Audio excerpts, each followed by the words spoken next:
Sa ngala ng Ama at ng Anak at ng Espiritu Santo. Panginoon, isugo mo ang iyong espiritu at pagpanibaguhin mo ang muka ng aming mundo. Ang mabuting balita sa araw na ito ay mula kay San Mateo Kapitulo 14, versikulo 22 hanggang 33. Matapos pakainin ng ating Panginoong Hesukristo ang 5,000, pinasakay ng Panginoon Jesus sa bangka ang mga alagad at pinauna sila patungo sa kabilang ibayo. Samantala pinauwi naman niya ang mga tao. At nang makaalis na ang lahat, mag-isa si Jesus na pumanik sa bundok upang manalangin. Doon na siya inabot ng gabi. Samantala, ang mga alagad na nakasakay sa bangka at pumapalaot ay sinalpok ng malalaking alon dahil sa pasalungat ito sa hangin. At doon sila ay nangangamba, puno ng takot. At nang magmamadaling araw na, ay sumunod sa kanila si Jesus na naglalakad sa ibabaw ng tubig. Mas lalo silang kinilabutan. Ang sigaw nga nila, multo. Ngunit nagsalita ang Panginoong Jesus at sinabi niya, huwag kayong matakot. Ang tubig, ang lawa o ang dagat sa kultura ng mga Hudyo ay isang larawan ng kamatayan. Sa lumang tipan pa lamang makikita natin na ang tubig ang lumipol sa lahat ng nilalang maliban lamang sa pamilya ni Noah. Sa panahon din ng Exodus makikita natin na ang dagat na pula ay larawan ng kamatayan. Kaya sila ay natatakot. At paulit-ulit sa iba't ibang aklat sa lumang tipan, ang tubig ay nagdadala ng pangamba. Ngunit sa lumang tipan pa lamang makikita natin na mas may makapangyarihan sa tubig at ito ang Diyos. Kaya nga ang mga alagad sa mabuting balitang ito ay nasa gitna ng tubig sa lawa ng Galilea. At doon sila ay sinasalpok ng malalaking alon. Napakahirap sumagwan patungo sa kabilang ibayo sapagkat pasalungat sila sa hangin. At ang larawang ito ay larawan ng buhay ng maraming tao. Maaring hinihipo nito ang konkretong sitwasyon natin ngayon. May malalaking alon na mas malalaki pa sa atin. Ito ay larawan ng mga suliranin, problema, mga krus na para bang napakalaki, malahiganting pasanin na napakahirap harapin. Malalaking alon, malalaking problema na para bang tayo ay nais lamunin, nais tayong ilubog at lunurin.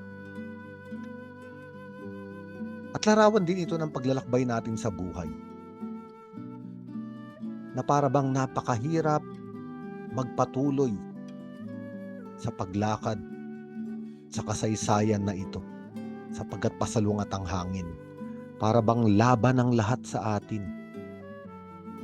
Para bang pinipigilan tayong umunlad, pinipigilang umusad, pinipigilang guminhawa, pinipigilang marating ang tagumpay.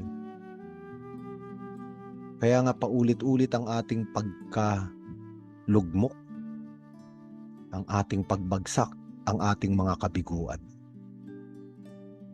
At isang konsolasyon na naman ang mabuting balita na totoong mabuti. Sapagkat malinaw sa ebanghelyong ito na sa gitna ng ganitong karanasan ng mga alagad ay dumating si Hesukristo na naglalakad sa ibabaw ng tubig. Ang ibig sabihin ng mga alon, ang pasalungat na hangin, ang tubig na larawan ng kamatayan na nagdadala ng pangamba ay nasa ilalim ng paa ng ating Mesiyas, Panginoong Hesukristo na ating tagapagligtas. Kaya nga sinabi niya sa mga alagad at sinasabi niya rin sa atin ngayon, huwag kayong matakot. Ako ito. Hindi ako multo. Hindi ako isang ideya lamang. ako ay totoong tagapagligtas at totoong Panginoon. Para bang ginagamot nito ang ating mga pag-aalinlangan.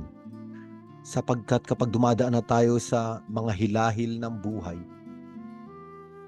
sumasagi sa ating isip na para bang ang Diyos ay isa lamang multo, isa lamang ideya, isang kaisipan, hindi konkretong nangyayari, hindi totoong makapangyarihan. Ngunit nagpakilala ang Panginoong Jesucristo, hindi ako multo, ako ito. Naririto ako, huwag kayong matakot. At ganon din ang pagdating ng Panginoon sa ating buhay ngayon. May kasama tayo sa gitna ng malalaking alon.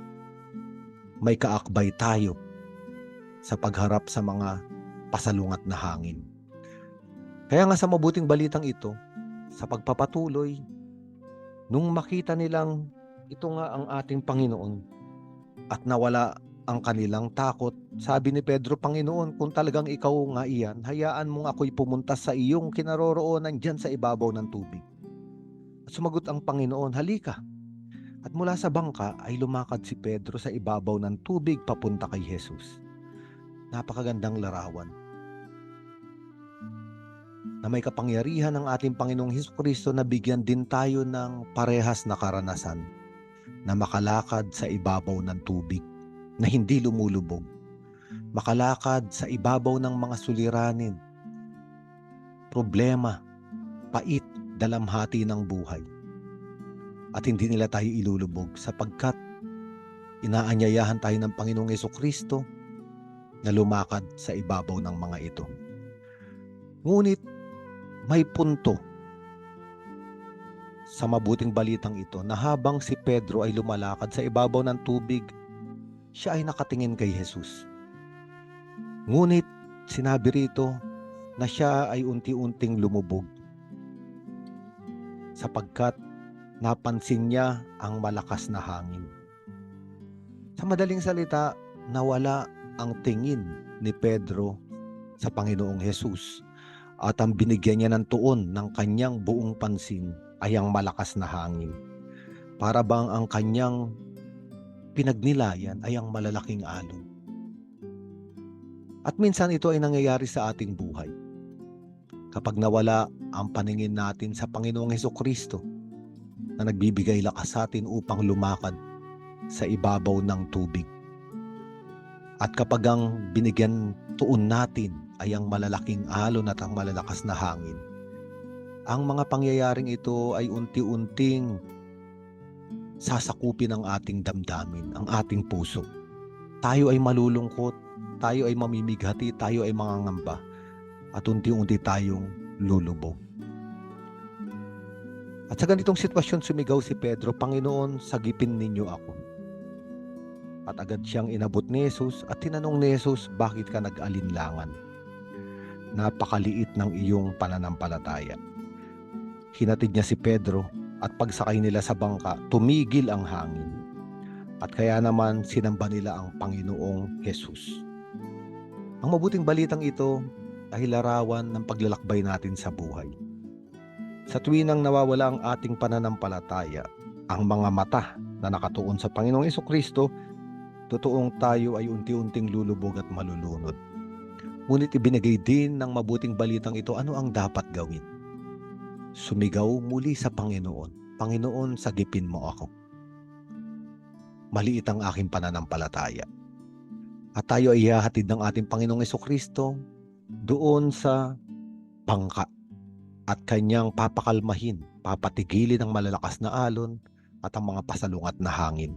Ang ibig sabihin, sa paglalakbay na ito, lahat sila ay nakasakay sa bangka, puno na ng katahimikan at kapayapaan sapagkat kasama na nila ang Panginoon. Ang mabuting balitang ito ay pagpapaalala sa ating lahat.